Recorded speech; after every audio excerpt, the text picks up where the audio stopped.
Can those with privilege hold others with privilege accountable for their biases? My name is Leesa Renee Hall, and I help highly sensitive people and deep feelers explore unconscious biases so that they stand on the side of justice, become better ancestors, all while protecting their energy. Let me show you the sun peeking through right now.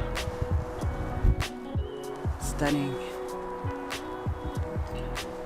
And so back to the question, one of my patrons asked that question. She is a white woman, and she asked the question, you know, as a white person, can I hold other white people accountable for addressing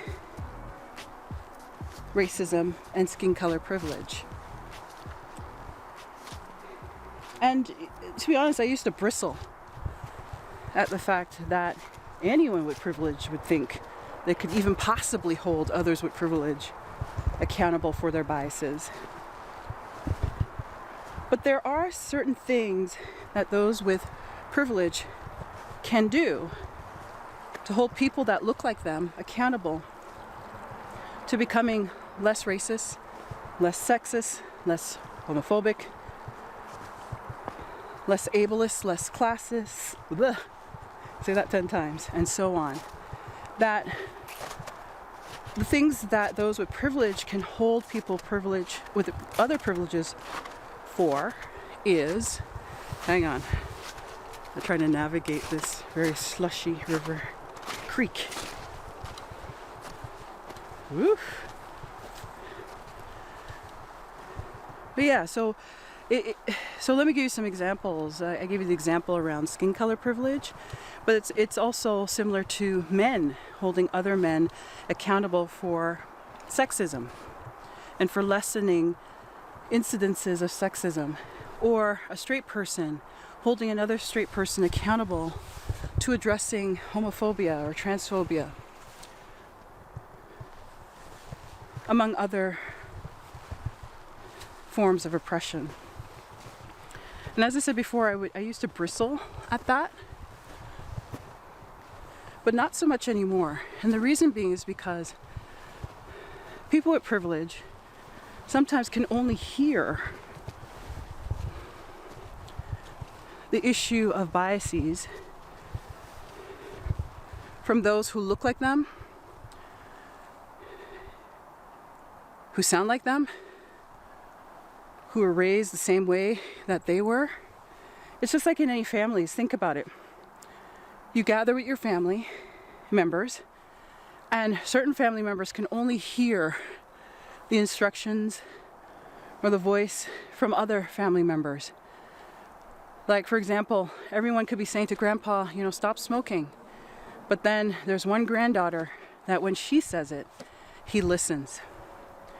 And so it's similar to those who hold different types of identities, that for some, they can only hear the calling in from those who look like them, who are in their same economic class, who hold their same body type, and on I can go. Does it make it right? No. But that's just the way human nature is. And so if you want to gather in a circle and read a book on how to be less racist, how to be less homophobic, how to be less classist, ableist, how to be less fat-phobic, transphobic, Islamophobic, and you want to host a circle amongst those who hold your privileged identities, you can do so. Because if you're holding each other accountable to time, you know, we're going to show up at this time on this date, then that's fine. If you want to hold each other accountable for purchasing and investing in that educator's book or webinar or so on, yeah, you can hold people accountable around that. That's not a problem. But what those with privilege miss out when they gather amongst people who also hold their privilege is they miss out on the nuances. They miss out on the microaggressions that may pop up. In other words, they miss out on being able to hold each other accountable around the covert forms of oppression. It's very easy to hold someone accountable regarding overt forms of oppression. If someone uses a bad word to refer to someone's social, ethnic, or biological identity, that's easy to do. That is so simple. But what's harder is understanding the microaggressions that pop up and what I call covert forms of oppression. That's harder to do. And if you gather with those that look like you, who think like you, and trying to hold each other accountable over oppression, you will also miss out on understanding how those same hierarchies and oppression shows up even within your own circle. And this, unfortunately, is what people with privilege miss out on.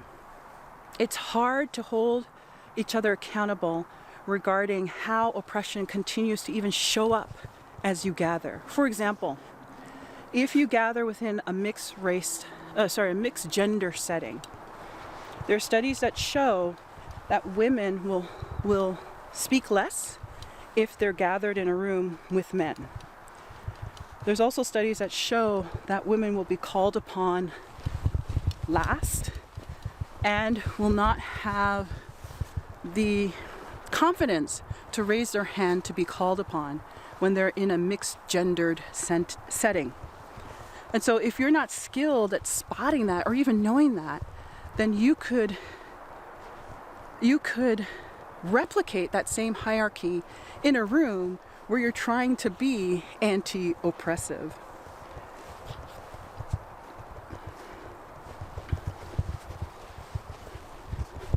I love how the snow makes my footsteps sound so much quieter.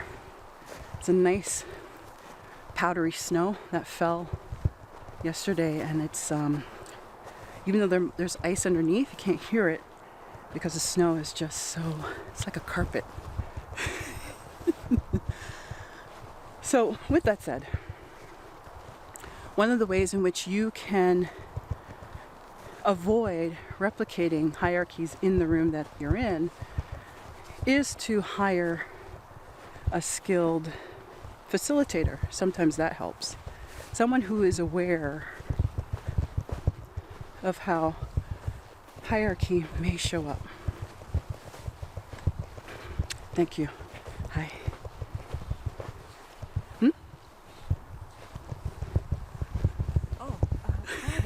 I thought some animal, bird or some animal you can carry.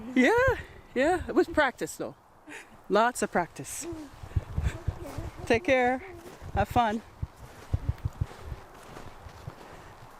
Yeah, so that's one way that you can gather with your peeps and really be held accountable for the oppression that you might replicate in your circle. Hire a skilled anti-bias, anti-oppressive facilitator who's also trauma-informed. So that's number one. The other thing you can do is to make a deliberate effort to work through your unconscious biases on your own. There are several things you can do. Reading books are great, watching films are awesome, but you also have to find a tool that will help you dig deep and go underneath the surface. One of those tools, my favorite, is journaling, stream of consciousness writing. I create guided prompts to help guide your writing, and then you set the timer for 20 to 30 minutes and just write whatever comes up until the timer goes off. You don't edit yourself, you don't filter what you have to say, just let the words tumble out on either the sheet of paper or on the screen, should you prefer to write that way. And then being in community with others as you do this work, as you do what can be considered solo work, which is necessary, but you also need to do it within communion with others, because that's, again, how you'll be held accountable. So can those with privilege hold others with privilege accountable regarding their bias? It depends. As long as you take my tips, then you'll be able to create a future without Yes. Stumble bravely.